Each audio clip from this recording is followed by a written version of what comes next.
The man on the bench could end lives with a phone call, yet he sat motionless, watching the reedy river carry golden light downstream as if searching for something the water had stolen long ago. Jalen Routh's hands rested on his knees, unmarked by scars, but heavy with decisions that turned men into ghosts without a single bullet fired. Across the path, hidden behind an oak tree's gnarled trunk, a boy traced the edge of his blue watch with trembling fingers. Emmerich Dareth had been following this man for 3 days, memorizing his patterns like studying enemy territory in a game he was too young to play. The watch ticked against his racing pulse, each second bringing him closer to a decision that defied every warning his mother had whispered about dangerous men. The blue plastic caught fragments of dying sunlight, transforming a cheap Christmas gift into something that felt precious as gold. His palms were slick with sweat that had nothing to do with the Carolina heat. The park smelled of cut grass and river mud, mixing with the faint exhaust from Main Street 2 blocks away. Families packed up picnic blankets as shadows stretched long and purple across the walking trails. Children's laughter echoed from the playground equipment, a sound that seemed to belong to a different world than the one Emmerich inhabited lately. His sneakers were coming apart at the seams, held together by his mother's careful stitching and prayers that stretched thin as the thread. The shirt he wore had been washed so many times, the cartoon character on the front had faded into a blue ghost. Jalen shifted slightly, his eyes tracking a heron that landed on the opposite bank with prehistoric grace. He came here when the weight of his empire pressed too hard, when solving other people's problems left no room for questions he couldn't answer. The river didn't judge, didn't ask for favors, didn't expect him to be anything, except still. Power had a cost that banks couldn't calculate, paid in sleepless nights and mirrors that reflected someone he barely recognized. This bench offered the only peace his world allowed, 30 minutes of pretending he was just another man watching water flow. Emmerich's mother thought he was at the library, lost in picture books about space explorers and talking animals. Instead, he'd been researching this man through whispered conversations overheard at the corner store, through the way adults lowered their voices when certain names were mentioned. The boy had learned that fear and respect wore the same face in Greenville, and that Jalen Routh's name carried both in equal measure. 3 afternoons of watching had taught him the man's routine. The same bench, the same stillness, the same moment when the world seemed to pause. Today would be the day he broke that stillness with a request that terrified him more than any nightmare. His fingers worked the watch clasp, feeling the cheap metal warm from his skin. The gift had arrived on Christmas morning, wrapped in paper his mother had saved from the previous year, smoothed flat and reused because new things were luxuries their budget couldn't afford. He remembered her smile as he'd opened it, remembered how she'd called it his timekeeper, and said he was growing into a young man who needed to understand responsibility. What she didn't say, but what he heard in her tired eyes, was that time was running out for them both. The Cobrador had visited again last night, standing in their doorway with papers that rustled like dead leaves, and a voice smooth as oil spreading across water. Emmerich had pressed his ear against his bedroom wall, listening to threats wrapped in legal language his 9 years couldn't fully decode. But he understood enough, understood that men in suits could steal homes just as effectively as men with guns. His mother's crying had been silent, the kind that shook shoulders without making sound. She thought he was asleep, thought the thin walls protected him from adult burdens. But Emmerich had stopped being a child the first time he'd counted coins with her at the kitchen table, watched her choose between electricity and groceries, seen her add water to soup to make it stretch another meal. Childhood was a luxury, like new wrapping paper, and he'd lost his somewhere between unpaid bills and midnight tears. Jalen's phone buzzed in his pocket, but he ignored it, a rare act of defiance against the constant demands of his position. The people who worked for him knew better than to call during these river sessions unless buildings were burning or blood was being spilled. Evening light turned the water into liquid amber, and for a moment, he could almost forget the empire that waited for his return. The boy stepped out from behind the tree, his decision made before courage could abandon him. His legs felt disconnected from his body as they carried him forward across the grass that separated innocence from necessity.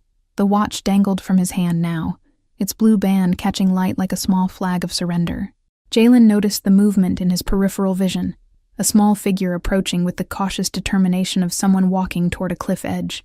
He didn't turn his head immediately, didn't acknowledge the presence that disrupted his carefully maintained solitude. Years of surviving through awareness had taught him to catalog threats before engaging them directly, but this wasn't a threat. The footsteps were too light, too hesitant, carrying the rhythm of youth rather than malice. When he finally looked, he found a boy standing precisely 6 feet away, close enough to speak but far enough to run if necessary. The child's stance spoke of careful calculation, despite the fear that widened his dark eyes and trembled through his thin frame. Intelligence lived in that face, mixed with desperation that made Jalen's chest tighten with recognition he didn't want to feel. The boy held something in his outstretched hand, a plastic watch that caught the fading light and transformed it into something almost magical. His fingers gripped it tightly, as if afraid it might escape before he could complete whatever mission had brought him here. The blue band was scuffed from wear, the face scratched but still ticking with reliable persistence. Jalen studied him with the same attention he gave to business negotiations and territorial disputes. The clothes told stories of a mother who cared but couldn't afford to care enough. Clean but faded, mended but wearing through. The boy's hair needed cutting, his face needed more meals, but his eyes held something that poverty couldn't diminish. "Sir." The word came out stronger than the trembling hand suggested, carrying weight that didn't belong in a child's vocabulary. Emmerich forced his voice steady through sheer willpower, knowing that this moment would define everything that came after. The watch felt heavier now, transformed from possession into offering, from gift into currency for something he couldn't name but desperately needed. His mother's face flashed through his mind, the exhaustion etched around her eyes, the way she smiled through worry, the sound of her silent crying. Jalen remained motionless, his expression revealing nothing but his attention absolute. He'd built an empire on reading people, on seeing through deception to the truth beneath. This child wasn't trying to deceive, he was trying to survive, and the distinction mattered more than the boy could possibly understand. "This is my Christmas watch." Emmerich's voice cracked slightly, betraying the emotion he was trying to contain. He held it higher, extending his arm until his shoulder ached from the strain. "It's the best thing I got. It keeps perfect time, never stops, never slows down." The words tumbled out faster now, as if speed could prevent second-guessing. His throat felt tight, his eyes burned with tears he refused to shed in front of this man who everyone said never showed weakness. The river continued its endless journey behind them, indifferent to human drama unfolding on its banks. A breeze carried the smell of evening, cooling concrete, distant cooking, the green scent of growing things preparing for darkness. Other park visitors had cleared out, leaving them isolated in a bubble of confrontation that felt both infinite and impossibly fragile. Jalen's eyes moved from the watch to the boy's face, searching for the angle, the manipulation, the hidden agenda that experience taught him to expect. But he found only raw honesty mixed with terror that came from betting everything on a stranger's mercy. The watch wasn't valuable, couldn't buy a decent meal or pay an hour's wage. Its value lay entirely in what it represented to the small hand that offered it. That made it priceless in ways money couldn't measure, and dangerous in ways Jalen had learned to avoid. Emotional currency carried debts that gold couldn't settle. "I want to give it to you."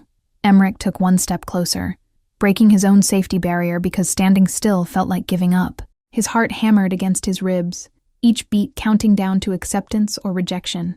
"So, you'll help my mama."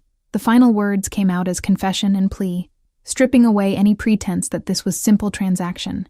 He was a child begging a monster to be merciful, and the shame of it burned through him even as necessity held him in place. The watch continued its steady ticking between them, measuring seconds that stretched into eternities. Jalen's face remained unreadable, carved from stone that had forgotten how to feel, but something shifted behind his eyes. Recognition of a moment that would define him as surely as it would define the boy. He'd made men disappear for lesser interruptions to his peace. He'd destroyed lives with casual indifference, treating human obstacles like paperwork, requiring signatures. But this small offering, this desperate gamble from someone who should have been at home playing with toys, instead of negotiating with devils, this demanded a different response. "What's your name?" The question came out quieter than Jalen intended, lacking the edge he usually wielded like a weapon. He hadn't asked someone's name in years. People were introduced to him, presented like gifts or problems requiring his attention. Direct inquiry suggested equality he rarely acknowledged. Emmerich Dareth. The boy's chin lifted slightly, claiming his identity even in the face of fear. His hand remained extended, the watch still offered, his entire body locked in position by will stronger than his years should possess. The blue plastic gleamed between them like a bridge spanning impossible distance, connecting two worlds that logic said should never touch.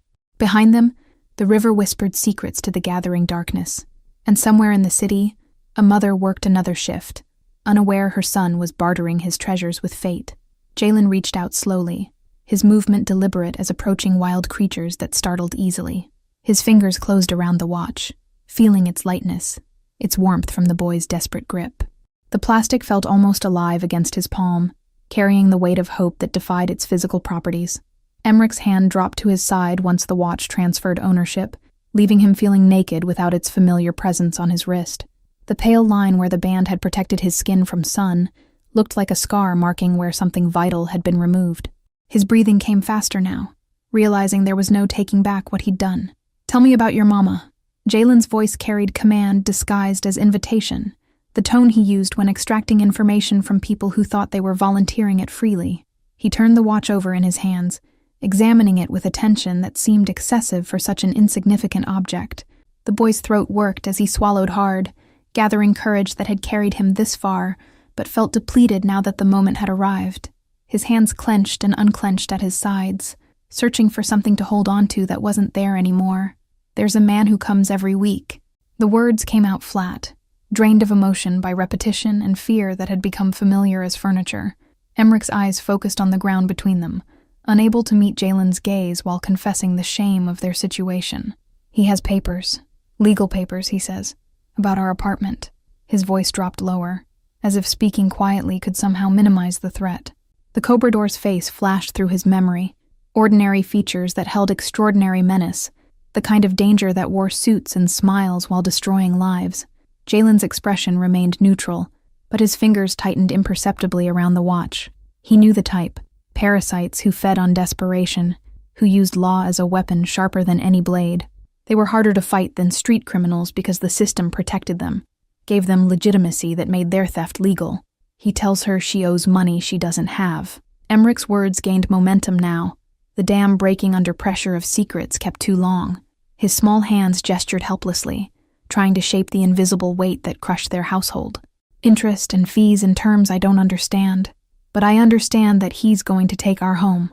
The naked fear in his voice cut through the evening air like glass breaking, sharp and impossible to ignore. His eyes finally lifted to meet Jalen's, searching for something.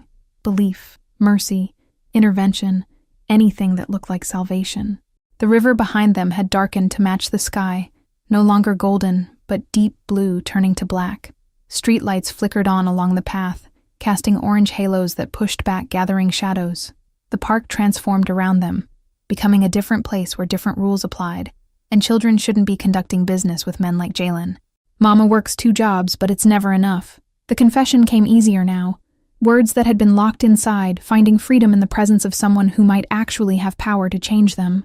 Emmeric's voice cracked with the weight of watching his mother break slowly under pressure that never relented.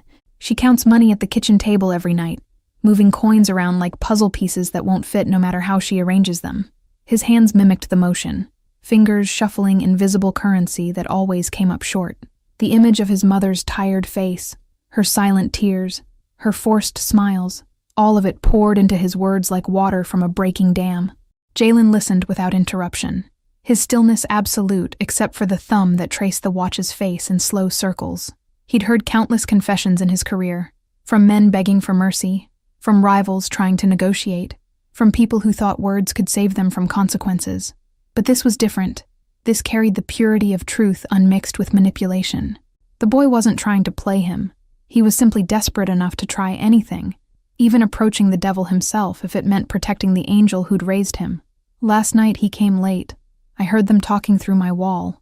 Emmeric's voice dropped to almost a whisper, shame mixing with anger at his own helplessness. His small frame seemed to shrink further, as if the memory physically diminished him. He told her she has 2 weeks. 2 weeks, or we lose everything. The timeline hung between them like a countdown to detonation, each day ticking away toward disaster. His eyes remained fixed on Jalen's face now, searching for any reaction that might indicate whether this gamble had been foolish or inspired. The watch ticked in Jalen's palm, counting seconds that suddenly felt precious. He studied the boy with new attention, seeing past the surface to the steel underneath. 9 years old and already understanding that sometimes survival meant betting everything on long odds and dangerous men. And after he left, Jalen's question was soft but precise, drilling down to the core that mattered. His eyes never left Emmeric's face, reading the truth written in trembling lips and clenched jaw. She cried. 2 words that carried the weight of worlds ending, delivered with the flat affect of someone reporting weather rather than devastation. Emmerich's hands had stopped moving, hanging at his sides like dead things. She thinks I don't hear, but our apartment is small and walls are thin. She cries like she's trying not to make sound, like even tears are something we can't afford. His own eyes glistened now, moisture gathering despite his determination to remain strong. Admitting his mother's pain felt like betrayal, but hiding it felt like abandoning her to face monsters alone. Jalen stood slowly, his movement fluid despite the tension in his frame. He towered over the boy, their size difference emphasizing the absurdity of this entire exchange. A child had approached him with a plastic watch, asking him to fight a different kind of enemy than the ones he usually faced. The simplicity of it was almost beautiful, almost enough to make him forget why he'd stopped believing in simple solutions. You understand what you're asking? Mew. His voice carried no threat, just clarification, seeking to ensure the boy grasped the magnitude of involving someone like him in their lives. Emmerich nodded without hesitation, his certainty unshaken despite his fear. I'm asking you to make the bad man go away so my mama can stop crying. The words held childish directness that cut through complexity to reach essential truth. He didn't understand the mechanisms of power, didn't know how Jalen would accomplish what he was asking. He only knew that everyone said this man could do impossible things, and saving his mother felt like the most impossible thing in the world. Jalen's fingers closed completely around the watch, his decision made in the space between heartbeats where logic couldn't interfere with instinct. He'd built an empire on calculated moves and measured responses, yet this moment demanded something his carefully constructed world had no framework for. The boy's courage had cracked something he'd thought sealed permanently shut. Do you trust me? The question hung in the cooling air, weighted with implications neither of them could fully comprehend. Emmerich's response came without hesitation, a nod that spoke of faith born from desperation, rather than knowledge. Trust was a currency Jalen rarely accepted, because it created debts more binding than money ever could. But the boy's immediate affirmation, given despite every instinct that should have screamed warnings, carried a responsibility he couldn't refuse. The watch in his palm felt heavier now, transformed from plastic into promise. Then go home. His voice dropped lower, carrying the authority that moved mountains and silenced rooms. Emmerich's eyes widened slightly, searching for confirmation that this wasn't rejection disguised as dismissal. Jalen's expression softened imperceptibly, a crack in granite that few living people had ever witnessed. Go home to your mama. Don't tell her where you've been or what you've done. The command was gentle despite its firmness, protecting the boy from explanations that could complicate what needed to remain simple. And don't look back when you walk away. The final instruction carried weight beyond its surface, meaning a test of faith, a protection against witnessing things a child shouldn't see, a clean break between worlds that should never have touched. Emmerich stood frozen for 3 full seconds, his mind processing whether success looked like this or if he'd misunderstood everything. Then he turned, his worn sneakers carrying him across grass that had witnessed a transaction defying every rule of both their worlds. His shoulders stayed rigid with the effort of not turning around, not checking if the man still watched, not verifying that the sacrifice hadn't been for nothing. Jalen remained on the bench until the boy disappeared beyond the tree line, swallowed by shadows that claimed the park as their territory once darkness fell. Only then did he look down at the watch in his hand, its blue face reflecting the orange street light in fractured patterns. The second hand continued its steady rotation, indifferent to the lives it had just connected. He slipped it into his pocket where it rested against his phone, a device worth more than everything Emmerich's family owned, now sharing space with a child's most precious possession. The contrast wasn't lost on him, the absurdity of his situation crystallizing with painful clarity. He'd accepted payment from a 9-year-old, agreed to terms he hadn't negotiated, committed himself to protecting strangers because a boy had been brave enough to ask. Standing slowly, Jalen pulled out his phone and dialed a number only 12 people in the world possessed. The call connected before the first ring completed, answered by someone who understood that late evening calls meant movement was required. I need information on a debt collector working residential properties in Greenville. His voice carried its usual efficiency, emotion stripped away to leave only purpose. Name is unknown. Target is a woman named Marin Dareth and her son. I want everything. Who he works for, what organization backs him, how deep this goes. He paused, letting silence emphasize what came next. And I want it tonight. The person on the other end didn't ask questions. didn't express surprise that Jalen was personally involving himself in something so far beneath his usual scope. That was why they held their position, because they knew when to act, rather than inquire. The call ended with mutual understanding that morning would bring answers whether the world was ready to provide them or not. Jalen walked away from the bench, leaving behind the peace he'd come seeking, but carrying something that felt unexpectedly like purpose. The watch ticked steadily in his pocket, keeping time for obligations he'd never anticipated. Behind him, the river continued its ancient journey, carrying reflected lights and secrets toward an ocean that had seen everything and judged nothing. By the time he reached his car, his mind had already shifted into the mode that had built and maintained his empire through 2 decades of careful calculation. The Cobrador was a symptom, not the disease. Removing him would be simple, but understanding the system that enabled him required deeper investigation. Jalen had learned long ago that solving problems meant killing roots, not just trimming branches. His driver opened the door without comment, long accustomed to his employer's unpredictable schedule and darker moods. But tonight something was different, a subtle shift in energy that experienced eyes couldn't quite categorize. Jalen settled into leather seats that cost more than 3 months of Marin's combined wages, the irony sharp as broken glass. "Home," he said simply, then reconsidered. "No, take me to the office." Work would fill the hours until information arrived, and idle time invited questions he wasn't ready to answer. The watch continued its steady ticking against his thigh, a reminder that promises made to children carried weight that contracts signed in blood couldn't match. The information arrived at 2 a.m, delivered by encrypted message that dissolved after reading, leaving no trace except the knowledge it contained.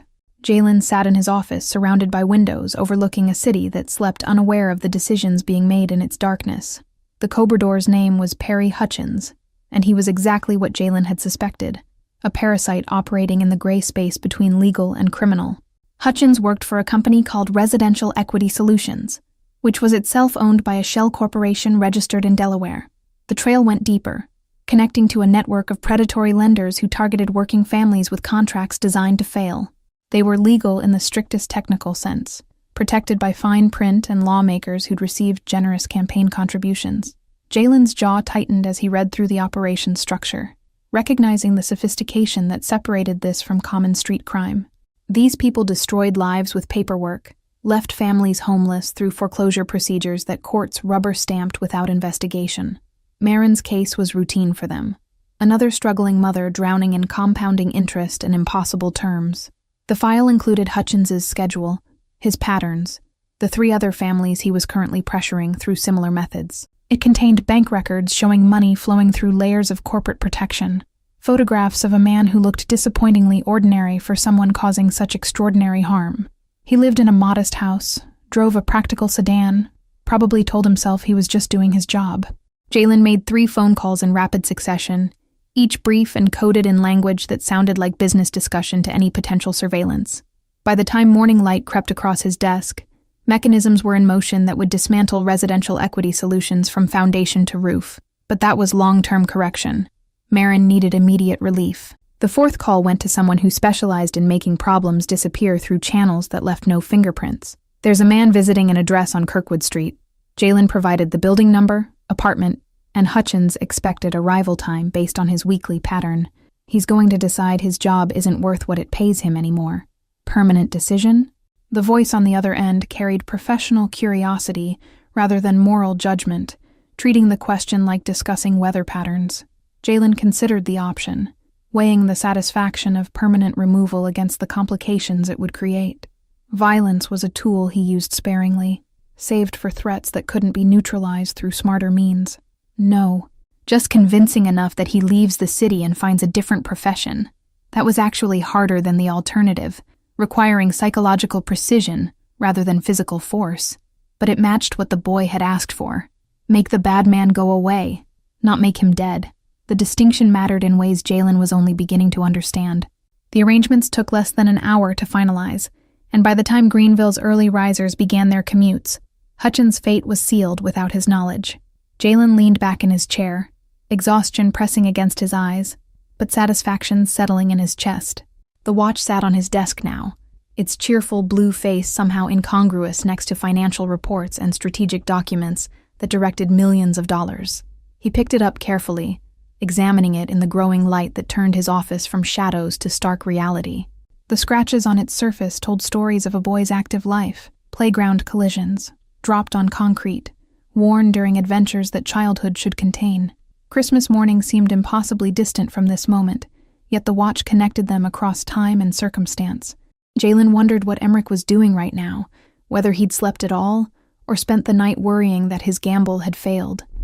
The image of the boy's face, desperate but determined, terrified but brave, had burned itself into memory with unexpected permanence. He'd seen hardened criminals break under less pressure than what daily life imposed on that family. His phone buzzed with a message confirming that watchers were in place, that when Hutchins arrived for his weekly intimidation session, he'd find himself the one being intimidated, not through threats or violence, but through the sudden awareness that he'd attracted attention from forces that operated beyond his understanding. Sometimes fear born from mystery was more effective than fear born from confrontation. The sun climbed higher, transforming his office windows into mirrors that reflected a man who'd spent the night protecting strangers for payment worth maybe $15. The financial absurdity should have been laughable, yet Jalen felt something uncomfortably close to satisfaction. His empire had been built through taking territory, taking power, taking whatever he needed to survive and dominate. This was the first time in recent memory he'd given something that didn't serve his strategic interests. By noon, his regular operations demanded attention that couldn't be postponed further. Meetings, decisions, problems requiring his particular brand of solution. But the watch stayed in his pocket, ticking steadily through negotiations and discussions, a small reminder that power could be used for something besides accumulation. The day passed in its usual rhythm of controlled chaos and managed crises. Evening found him back at the office, reviewing reports that confirmed Hutchins had indeed visited Kirkwood Street that morning. The encounter had lasted less than 5 minutes before the debt collector departed with notable haste, his face reportedly pale and his hands shaking. He'd driven directly home, packed 2 suitcases, and left Greenville heading north without stopping for gas or food. 3 days passed with Jalen monitoring the situation through channels invisible to everyone except those executing his will. Hutchins had disappeared into North Carolina, seeking employment in retail management far from debt collection and the mysterious men who'd suggested his immediate relocation. The message had been clear enough: leave the families alone, leave the city entirely, and never return unless he preferred consequences left carefully unspecified. Residential Equity Solutions collapsed within 72 hours, brought down by simultaneous investigations from 3 state agencies that discovered irregularities they'd somehow overlooked for years.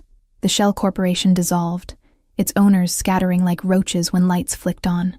4 other families found themselves suddenly freed from crushing payment schedules that had been legally predatory, if not technically illegal. Marin's paperwork arrived on the 4th day, delivered not to her mailbox but placed carefully inside her apartment door while she worked her early morning shift at the diner downtown. The envelope contained documents stamped and notarized, declaring her debt satisfied in full through a complex transaction involving the original lender, several corporate entities, and a benefactor whose name appeared nowhere in the official records. The apartment was hers, fully paid, owned outright without mortgage or lien. Legal language filled 3 pages explaining what had happened in terms designed to obscure, rather than illuminate. But the essential truth was undeniable. She was free from the debt that had been slowly crushing her life into dust. A separate page contained contact information for a property lawyer should she have questions, with fees already paid for comprehensive legal review. Jalen had spent considerable effort ensuring the transaction appeared legitimate, routed through sufficient legal channels that no one could question its validity. He'd paid fair market value for her debt through intermediaries, then forgiven it through a charitable foundation that existed solely to provide cover for operations like this. The entire procedure had cost him less than he spent on dinner most evenings, but the watch had demanded one more element to complete the transaction properly. Jalen had taken it to a jeweler he occasionally used for items requiring discretion and skill.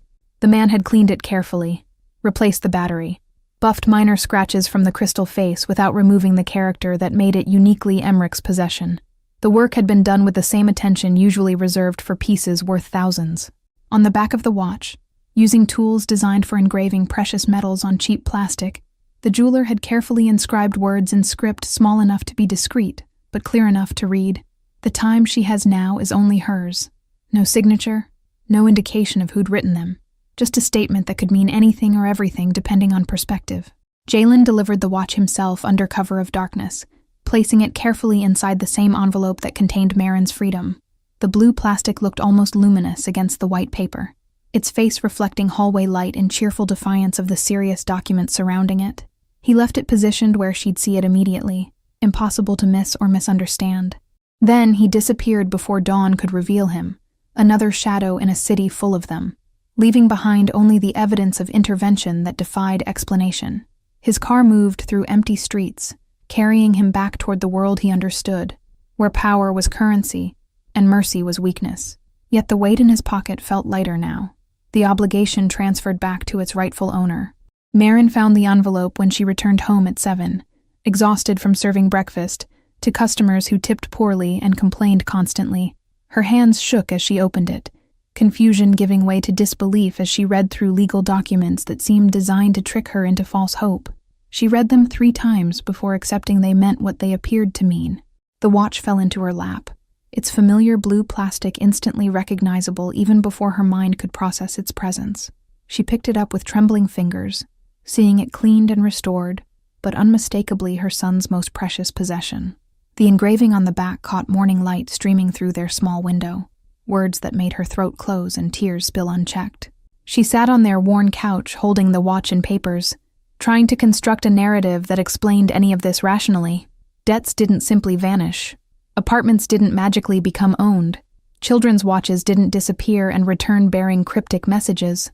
Yet all of it had happened, documented and real, sitting in her hands like evidence of miracles she'd stopped believing in years ago. Emmerich emerged from his bedroom, drawn by the sound of his mother's crying, alarmed until he saw her face and realized these weren't the silent tears of desperation. She looked up at him with eyes that held confusion and joy, and questions multiplying faster than answers could form. "Baby, where did you go the other day, when you said you were at the library?" The boy's expression flickered between guilt and relief, understanding somehow that his secret had produced results beyond his wildest hopes. He walked to his mother slowly, seeing the watch in her hand, and knowing without explanation that his offering had been accepted, his plea answered by forces he couldn't name. "I found someone who could help," he said simply, the truth reduced to its essential core. Marin pulled him into an embrace that tried to protect him retroactively from whatever danger he'd walked into for her sake. Her arms wrapped around his small frame, while her mind raced through implications that terrified her even as they saved her. What had her son done? Who had he approached? What price would eventually come due for intervention that seemed impossibly generous? But Emmerich simply held her back, feeling her heartbeat slow from panic to acceptance, knowing that sometimes miracles arrived without explanations and had to be accepted on faith. The watch ticked between them, keeping perfect time once again, marking seconds that belonged to them now without the shadow of loss hanging over each moment.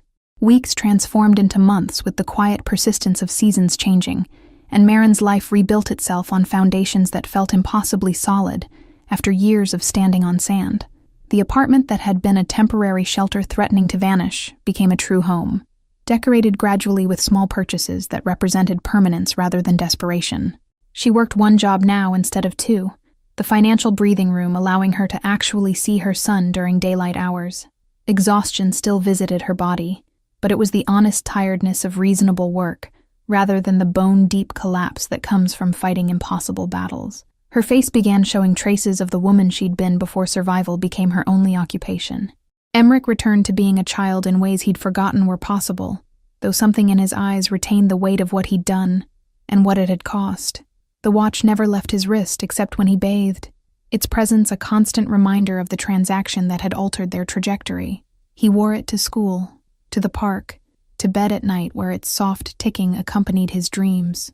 Other children asked about it sometimes, commenting on its scratched face and faded band, not understanding that its value had nothing to do with appearance. Emmerich simply smiled and changed the subject, protecting his secret with the dedication of soldiers guarding vital intelligence. His mother asked questions in those early weeks, gentle inquiries designed to extract truth without forcing confession, but Emmerich held his silence with determination that surprised them both, understanding instinctively that some secrets protected better than explanations ever could. He told her only that he'd found someone who helped people, and that the watch had been payment for services rendered. Marin stopped pushing after the 5th or 6th attempt, recognizing that her son's stubbornness came from her own genetic contribution, and that his protection of this mystery served purposes she couldn't fully grasp. She researched instead, listening to neighborhood gossip with new attention, piecing together fragments about men who operated in shadows and debts that disappeared without logical explanation. The picture that emerged terrified and comforted her in equal measure. Greenville had its underground powers like any city, figures whose names were spoken carefully, and whose influence extended into places official authority couldn't reach. She suspected her son had somehow approached one of these people, trading his innocence and his treasure for her salvation. She began leaving the apartment more carefully, her eyes scanning streets for threats or surveillance she couldn't name but felt certain existed. Paranoia or awareness.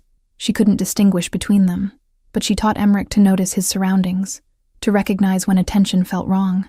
Yet months passed without collection being demanded, and slowly her tension eased into cautious acceptance. The boy developed a new routine on Saturday afternoons, telling his mother he was exploring the city on his bicycle while actually pedaling straight to the park by the river. He never approached the bench, never tried to make contact, simply positioned himself where he could see if the man who'd changed everything still kept his solitary appointments with the water. More often than not, the bench sat empty, but occasionally, perhaps once a month, Jalen would appear like a figure from Emmerich's memory rather than present reality. The boy would watch from his safe distance, verifying that his benefactor still existed, still breathed, still sat by the water seeking whatever peace such men could find. Jalen knew about these observations, had known from the first Saturday the boy appeared with his bicycle and careful distance. His security team reported the pattern, offered to intervene or investigate, but he waved them off with instructions to let the child be. The surveillance felt appropriate somehow, a balance to the watch he'd returned, a connection neither of them needed to acknowledge directly.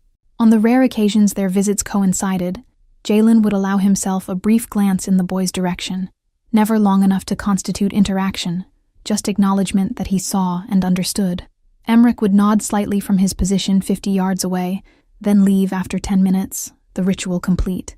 They were bound by an agreement neither had fully articulated, but both honored absolutely. Spring arrived with Bradford pears blooming white along the river path, their sweet smell mixing with the green scent of new growth. Marin planted flowers in pots on their small balcony, transforming the space into something that belonged in lifestyle magazines rather than government assistance housing. She hummed while cooking dinner, a sound Emmerich hadn't heard in so long he'd forgotten his mother knew songs. Summer heat settled over Greenville like a weighted blanket, turning the river into liquid mercury that reflected sunlight in blinding sheets. Emmerich's Saturday visits continued with mechanical regularity, but the bench remained empty through June and most of July. The boy began to wonder if Jalen had left the city entirely, moved on to whatever business occupied men of his nature and reputation. Then on a Saturday in late August, with school approaching and childhood running out faster than Emmerich wanted to acknowledge, the bench held its familiar occupant once again.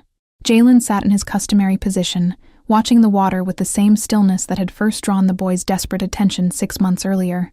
Emmerich's heart accelerated the moment he spotted the figure, his bicycle suddenly feeling inadequate as transportation for this moment. He'd maintained his distance throughout all previous sightings, but today something felt different. Completion hung in the air like humidity, suggesting that observation time had ended and contact had become necessary again. He dismounted carefully, leaning the bike against an oak tree that had probably witnessed 100 similar moments of human courage overcoming fear. His hand smoothed his shirt automatically, a gesture absorbed from watching his mother prepare for job interviews and parent-teacher conferences. The watch caught afternoon light, its blue face gleaming like a beacon connecting past to present. The walk across open grass felt longer than his original approach had been, though logic insisted the distance was identical. But he was different now, 6 months taller, carrying knowledge that childhood couldn't quite contain anymore, understanding costs and debts in ways that separated him from classmates who still believed in simple fairness. Jalen turned his head before Emmerich reached speaking distance, acknowledging the approach with the barest tilt of his chin. His expression revealed nothing, but something in his posture suggested he'd been expecting this convergence eventually. Men who controlled cities through information and anticipation didn't get surprised by 9-year-old boys keeping vigil at public parks. Sir, the same word that had opened their first conversation, delivered with more confidence now but carrying equal respect. Emmerich stopped at the same careful distance he'd maintained before, Understanding that proximity to power required consistent boundaries, his right hand rose automatically, displaying the wrist where the watch kept its perfect time. Jalen's eyes followed the gesture, taking in the cleaned watch that had been returned as part of their unspoken contract. A slight smile threatened the corner of his mouth before discipline suppressed it completely. "Still keeping good time," he observed, his voice carrying the same controlled quietness that made people lean closer to hear him. "Never stops, never slows down." Emmerich echoed his original description, the words transformed from desperate sales pitch into satisfied confirmation. The watch had survived their transaction, emerged restored, continued its purpose of marking moments that now belonged fully to his family, without shadows of loss hanging over each second. The river flowed between them and the opposite bank, carrying pieces of reflected sky toward an ocean neither of them would ever see but both understood existed. Somewhere downstream, the water would mix with other rivers, lose its identity in something larger, become part of systems too vast to comprehend from this small stretch of South Carolina riverbank. "Your mama's doing well?" The question came casually, but carried weight that simple words couldn't communicate. Jalen was asking about outcomes, verifying that his intervention had produced the intended results, checking that no complications had emerged from his involvement in their lives. Emmerich nodded enthusiastically, his composure cracking slightly to allow genuine joy through calculated respect. "She smiles now. Real smiles, not the pretend ones." His voice carried wonder at the transformation, as if his mother's happiness was magic he'd witnessed but couldn't quite explain. "She planted flowers on our balcony, yellow ones that smell like lemons when the sun hits them right." The detail felt important to share, evidence that survival had progressed into actually living, that breathing room allowed for beauty instead of just necessity. His mother had become someone who noticed flowers again, and that seemed like the truest measure of their changed circumstances. Jalen absorbed this information with the same attention he gave to financial reports and territorial negotiations, understanding that outcomes mattered more than methods in measuring success. The boy's face held no shadows of regret or fear, just satisfaction that his gamble had paid dividends beyond what cheap plastic should have purchased. That made the entire complicated intervention worthwhile in ways profit margins couldn't calculate. "And you? You doing well?" The question reversed their dynamic, treating Emmerich as an equal party to their arrangement, rather than a supplicant who'd been granted mercy. The boy straightened slightly at being asked, at having his well-being considered worth inquiry from someone whose time was valued in amounts that could feed families for months. "I'm good.